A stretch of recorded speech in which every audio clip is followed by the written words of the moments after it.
Welcome to the Capital News. I am your host, Alex Kreitis. Today is March 27th, 2019. Thank you so much for joining me. So a few stories that we're going to touch on today. There was some news regarding Brexit, so we're definitely going to talk about that. And then we had a couple interviews on the news today. One was with former FBI Director Jim Comey. He sat down with NBC News' Lester Holt in a brief interview, so I'm going to provide some commentary on that. And then later this evening, President Trump was on Fox News with Sean Hannity and gave a rather lengthy phone interview, so we're definitely going to talk about that as well. But first, to our buddies across the pond. So what is some of the breaking news that came out of the Brexit soap opera? Well, we learned today that Prime Minister Theresa May has offered her resignation if, it's a big if her deal comes to the floor for a third vote and is approved. If her deal is passed on the third go-around, third time's a charm, she will tender her resignation. However, the way that this will unfold potentially is if it passes, her deal passes, she will relinquish power from the Conservative Party, but she will remain Prime Minister until the actual Brexit, which, if this happens, this will be to the extension that we talk about, the deadline extension out to May 22nd. So she will remain Prime Minister until May 22nd, perhaps beyond, but very briefly after that, because there would obviously have to be a new Prime Minister who is elected and voted for. So, but that's the gist of it. So the Prime Minister, in her last-ditched effort to get her deal through, is falling on the sword. I can't say I blame the woman. She's been it's been an uphill battle for her from the onset. There's a lot of dirty politics and underhandedness taking place, no ifs, ands, or buts about it. She is up against members of her own party. She is up against a very noisy Labour Party. She is up against the Scottish National Party. She has a bunch of opposition against her, not to mention pretty much the entirety of the EU, especially the bureaucracy of the European Union. So this was no easy chore for anybody. No deal, no matter who the Prime Minister may or may not have been, would have to have compromised somewhere. They would not, in any way, shape, or form, have come up with a quote-unquote perfect deal. There is no perfect deal, especially on something of this magnitude, something that is so politically charged, that is highly emotional for not only the British people, but for the Irish people, for the Scots, a whole host of people involved, and fellow Europeans.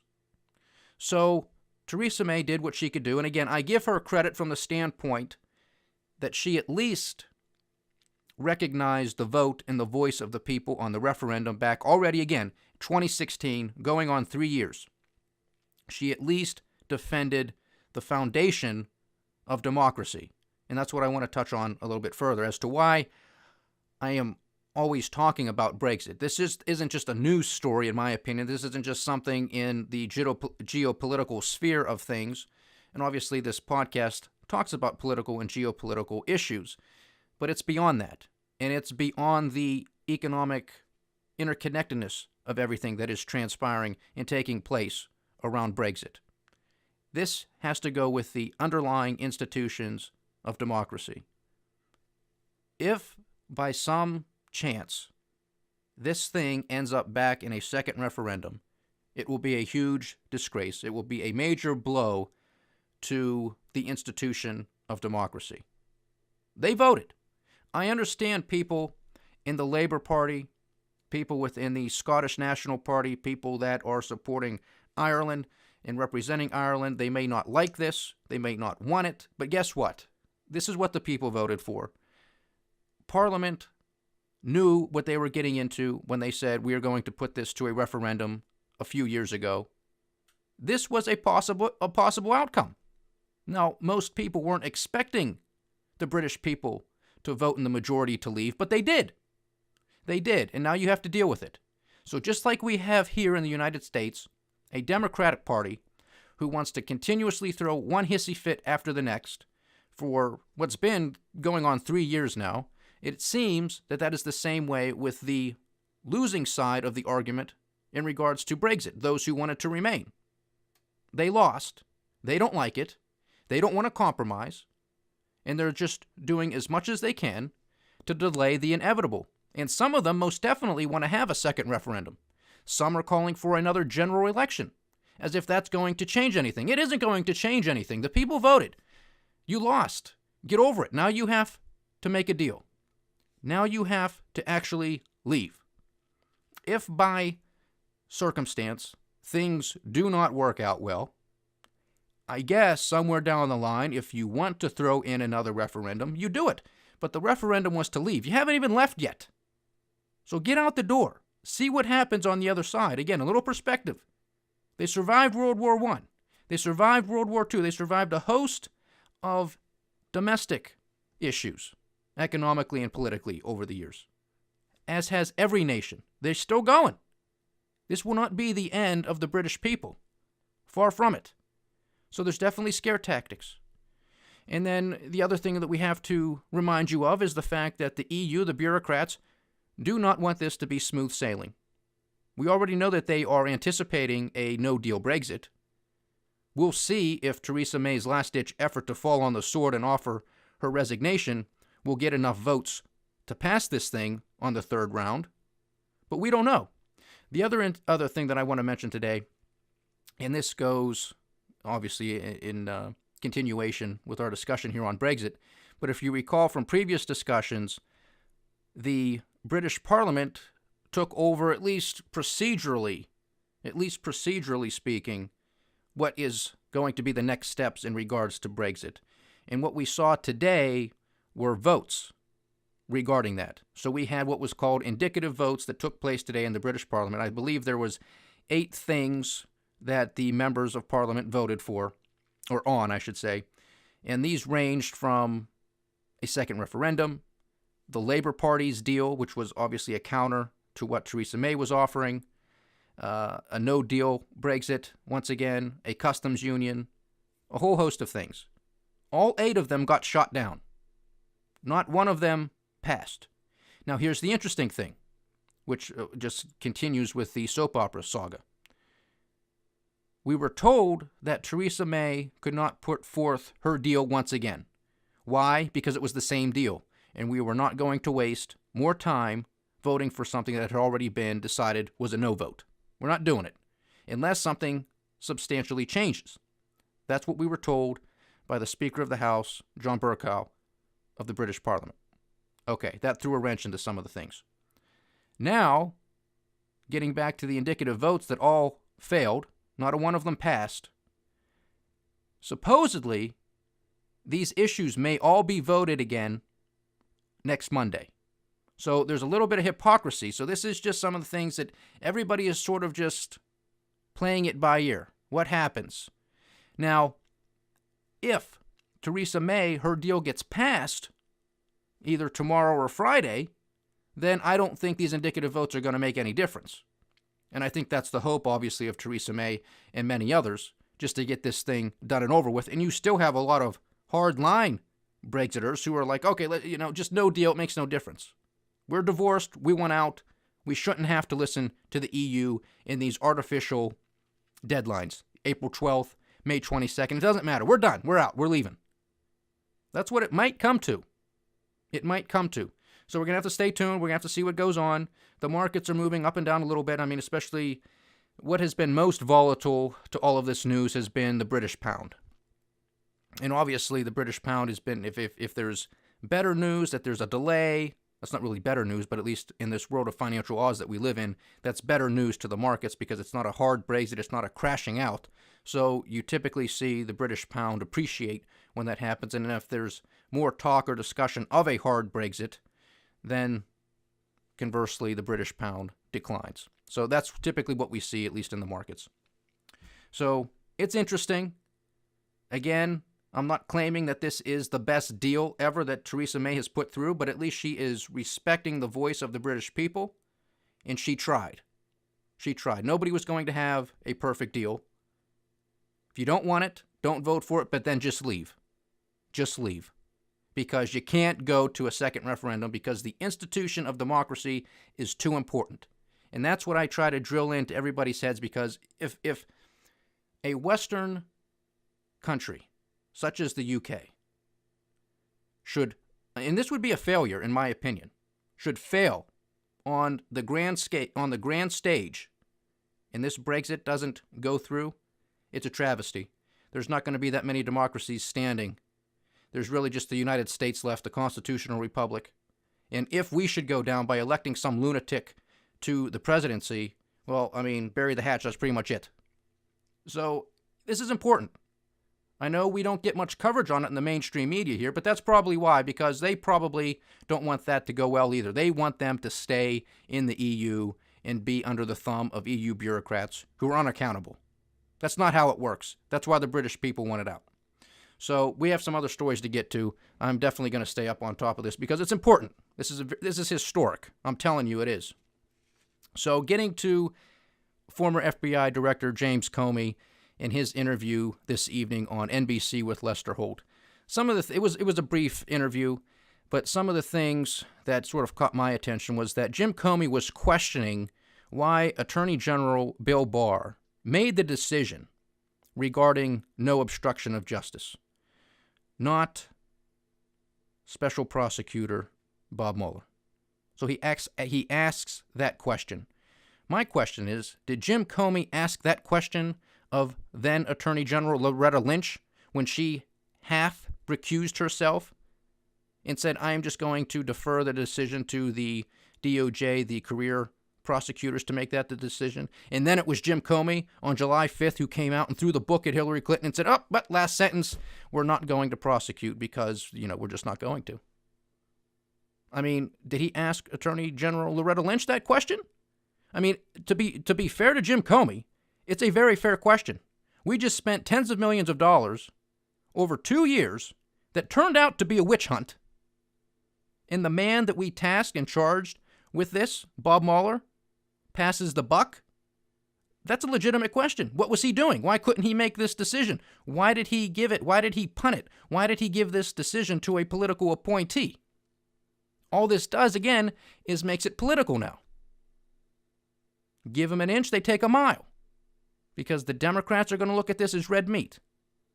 Oh, well, it was Bill Barr, and Bill Barr was appointed by President Trump, so of course he's going to protect the man who appointed him to be the Attorney General, so now we have to continue investigations. This is ridiculous. So, in an ironic twist, I hope that Bill Barr and Bob Mueller get sent up to Jerry Nadler, and I hope these questions are asked, because that's a serious question. We tasked you, Bob Mueller, with making a decision. You didn't. You said, okay, Attorney General, you make it. So I think that's a legitimate question we need answers to. The other thing that I still find interesting is we still have Rod Rosenstein in the DOJ. Now, I know there was speculation when Bill Barr going through the nomination process, it was speculated that once he was approved, that Rosenstein would leave shortly thereafter. Well, he stays in. So I don't know what's going on here. If this might be a little bit of the keep your friends close but your enemies closer, because Rosenstein's a sleazebag, just like the lot of them. Just like Comey, just like McCabe, just like Page, Strzok, all of them. So it's going to be interesting to see how this all plays out, because he's still there. He's still there, and I think that that's probably what it is. Keep your enemies closer. Another thing that Jim Comey mentioned during his interview was he stated that the president can fire the FBI director for any reason or for no reason. That was something he had stated previously. I believe it was in front of Congress. He stated as much, which is true. The president can fire the FBI director for any reason or for no reason at all. It's within his power. Now, in the interview, Jim Comey said, well, Lester, this might have been, to me, it kind of looked like obstruction of justice. I'm not saying that it was, but it kind of looked like it, and it's definitely grounds for, to further investigate. Well, that just does not make any sense if you're going to say under oath in Congress that the president can fire you for any reason. And the other thing that he stated during his interview was, I can't get in the president's head, but ironically, it was President Trump who interviewed with Lester Holt after he fired Jim Comey, where he said, well, one of the main reasons I fired Jim Comey was because of the whole Russia thing. So then Jim Comey comes and says, well, with him saying that, maybe the president was thinking that, if I fire this guy, that puts an end to the investigation, therefore that's obstruction of justice.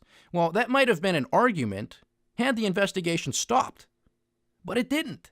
The investigation didn't stop. The investigation continued on almost for another year and a half at that time, because when was he fired? May of 2017? So almost 2 years. I mean, basically the entire process of the special prosecutor. So there was no obstruction. There was no Trump-Russia collusion. Nothing. So this is just Jim Comey. This is one of the rats in this game who's coming out to try to tell his story before a whole bunch of other people do. I told you this was going to happen.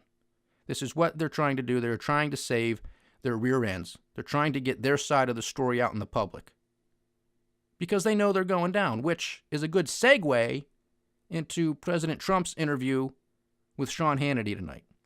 So one of the questions that Sean Hannity asked the president was in regards to going after Hillary Clinton and or Bill Clinton. Because you have to remember, one of the biggest chants during the presidential campaign of 2016 was lock her up, lock her up. And when the president won, he pretty much said, you know what, we have to move on. We have things that we have to deal with as a nation. We have to move forward.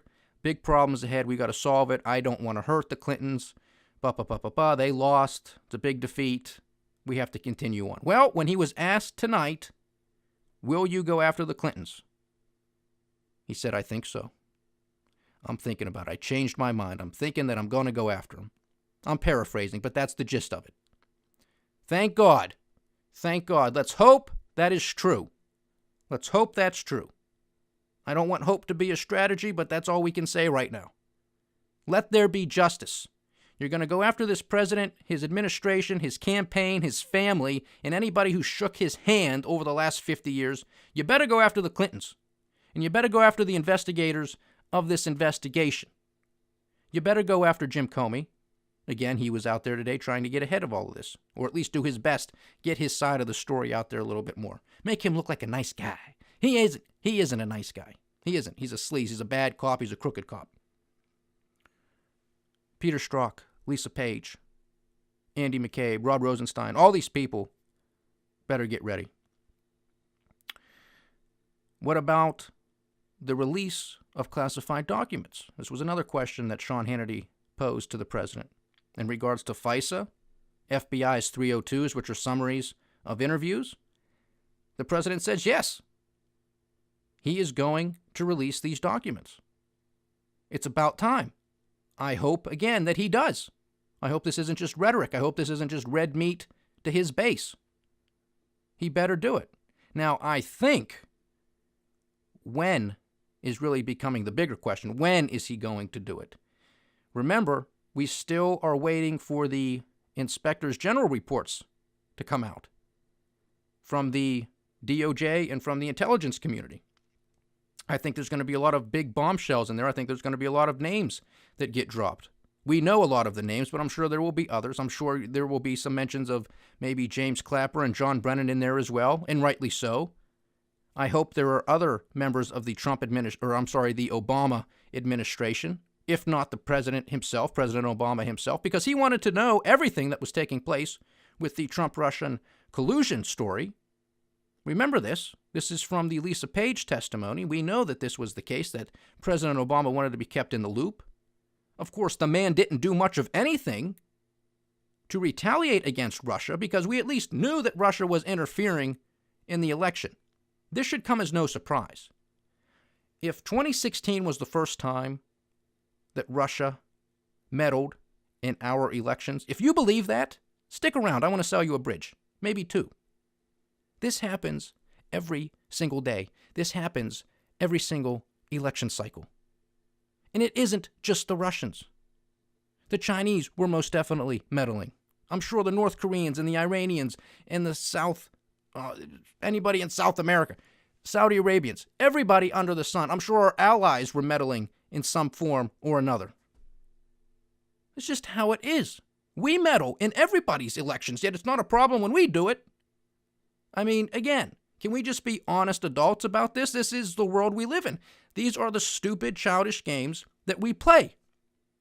This is what we do. This is what politicians do. This is what intelligence agencies do. This is what we do. Can't we just come out and say, well, this is what we do? I don't know why it's all this finger pointing and blaming, and then you got to trump it up that it's all Russians. It's everybody. Everybody's doing it. This is no surprise. This is what countries do. They all meddle in each other's affairs. I wish that wasn't the case, but it is. It is. Get used to it. Stop pretending to be holier than thou. Everybody plays these dirty games. It's the world we live in. You want to change it? Try to change it. But I think you're going to be fighting an uphill battle. This is just what we do. Now, if the president does, in fact, release these documents, and I hope he does, I really and truly hope he does, this will totally undermine the credibility of many Democrats, especially those who are some of the biggest critics of the president and who are the ones who are continuing to investigate this president. If they even have any credibility. I mean, with this program, they have none. I'm sure with a lot of the listeners of this program, they have none. But they still have a good amount of credibility with those in the Democratic Party, maybe some independents, and most definitely those on the mainstream media, or at least those in the mainstream media pretend that they have credibility. Now, in addition to these Democrats, I think the mainstream media is going to have to eat humble pie. Because now, when you declass, that's a completely different story. Because we've been given the story of the Steele dossier. And if that was the linchpin to all of this, as far as these FISA warrants were concerned and investigating candidate Trump and his campaign, and we know that this was a farce, and we know that this was paid for by Hillary Clinton, her campaign, the DNC, and put together by Fusion GPS, and Christopher Steele just happens to become a guy, an actor. He was a setup guy. He has an interesting background. It's an interesting story to tell the idiots out there. Ooh, he was a former UK spy with ties to the Kremlin, and he got all this dirt on the president. I mean, that sounds like a spy novel or a movie out of Hollywood. Let's just flash some shiny things out there for the idiots to vote for because this is a story they can cling to. Let's not pay attention to the facts that we bought and paid for it.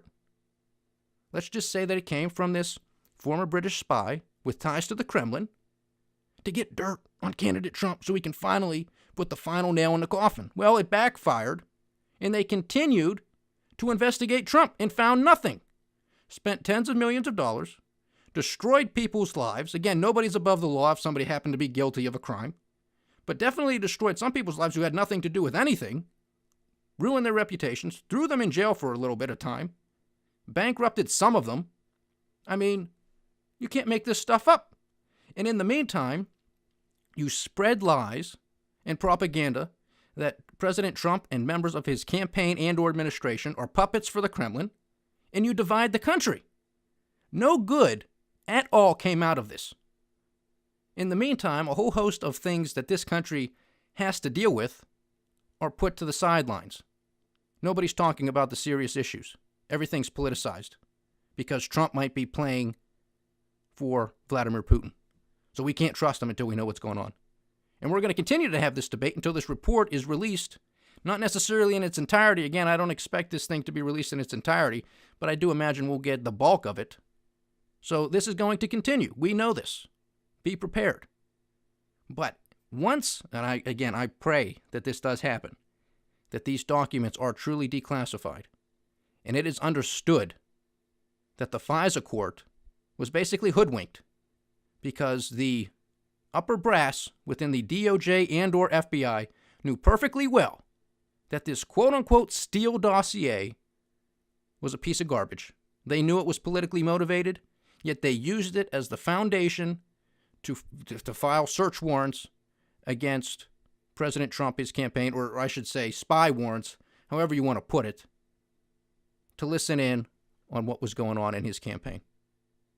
Can't make this stuff up. This does not sound like a constitutional republic. This sounds like a banana republic. This sounds like Nazi Germany or Stalinist Russia. You better wake up. And you better tell people about this stuff, because there's going to be some idiots out there, once this information is even hitting them over the head like a frying pan, they're not going to believe it. And that's scary, because there's going to be diehard Democrats out there beyond lunatic fringe who are going to have this stuff staring them right in the face, and they will continue to believe that Trump is a puppet of Russia. Believe me, mark it down today, March 27th. Unbelievable. Unbelievable. The best disinfectant is sunlight, and I hope that President Trump brings it down, because these people are disgusting. They are disgusting. And again, it's not everybody in the FBI. It's the upper brass. It's the upper echelons. We know the names. We talk about them all the time here. The truth has to come out, because one of the things that the president is saying is what has happened to him should never happen to another president. In one sense, that's correct. You don't want this type of abuse of power to happen. On the other hand, if there happens to be legitimate concern, then yes, you want these types of investigations. But this was a complete farce from the outset, and people knew. And now they better meet justice. Thank you so much for joining me today, ladies and gentlemen. It has been a pleasure having you, as always. Please like, share, subscribe, get the word out, and I would love to hear from you. This is the Capitol News. I am Alex Kreitis. Godspeed.